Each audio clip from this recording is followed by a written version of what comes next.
Well, today we thought we would show you how we paint our little soap books.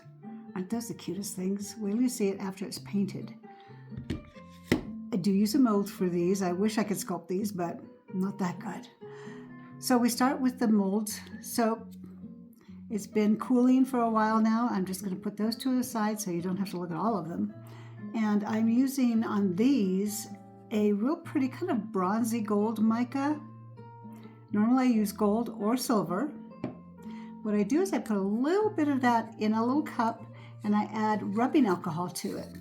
Now when you use this, it goes on nicely. It depends on how thick you have it or how thin you have it.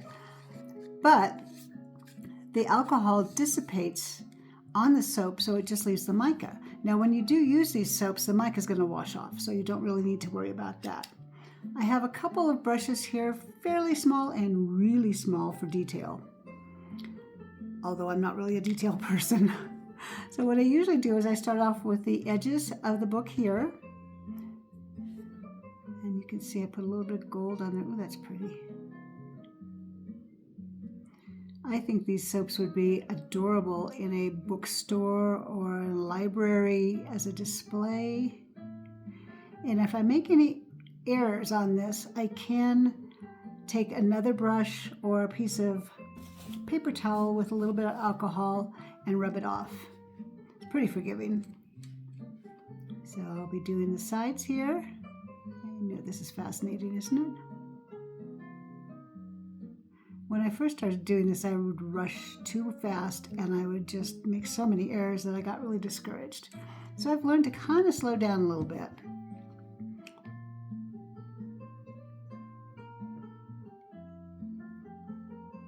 How's your day going?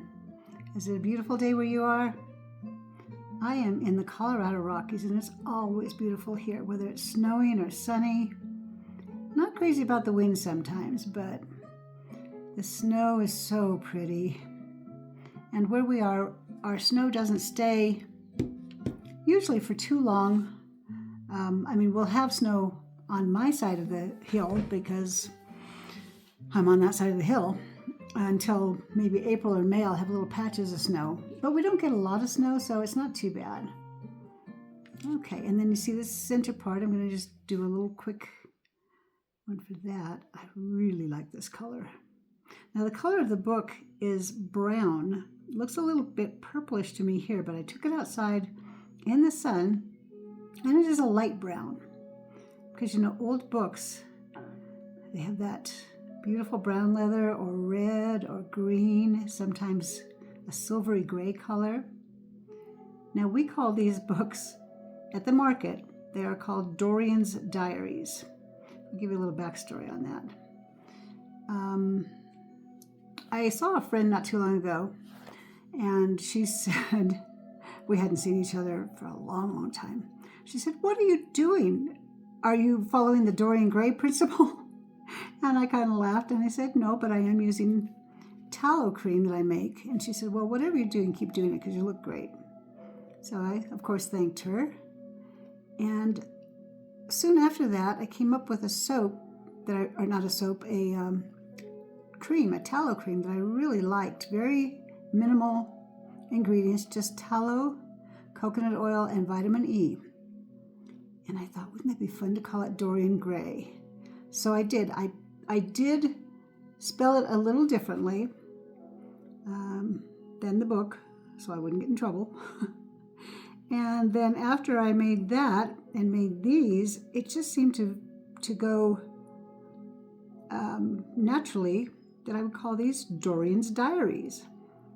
And my first one that I made was kind of a silvery gray. I was trying to think of a name for it. I came up with some, but they probably wouldn't be really a good idea at the market.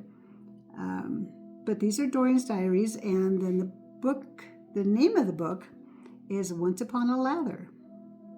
And a lot of people pick that up and see it, and they laugh. They think it's really funny.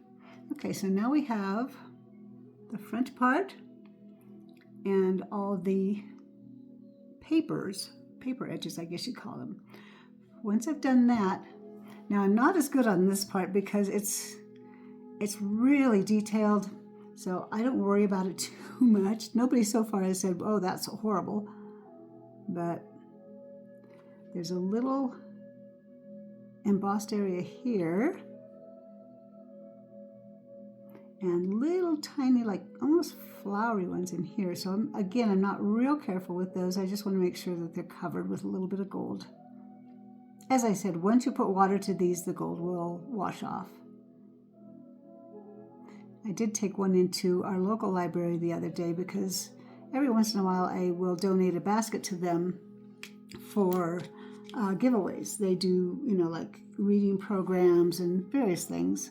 And I've given them baskets of other soaps, but I wanted to bring this in to show them.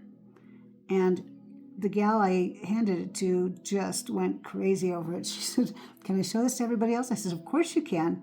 Actually, you can keep it. She said, really? You sure? I said, yes, of course. I'd like you to keep it. So apparently everybody who worked in the library loved it.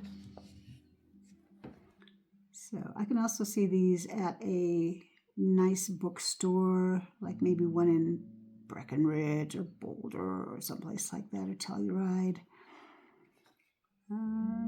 So if any of you are out there have any contacts with any bookstores, send them my way.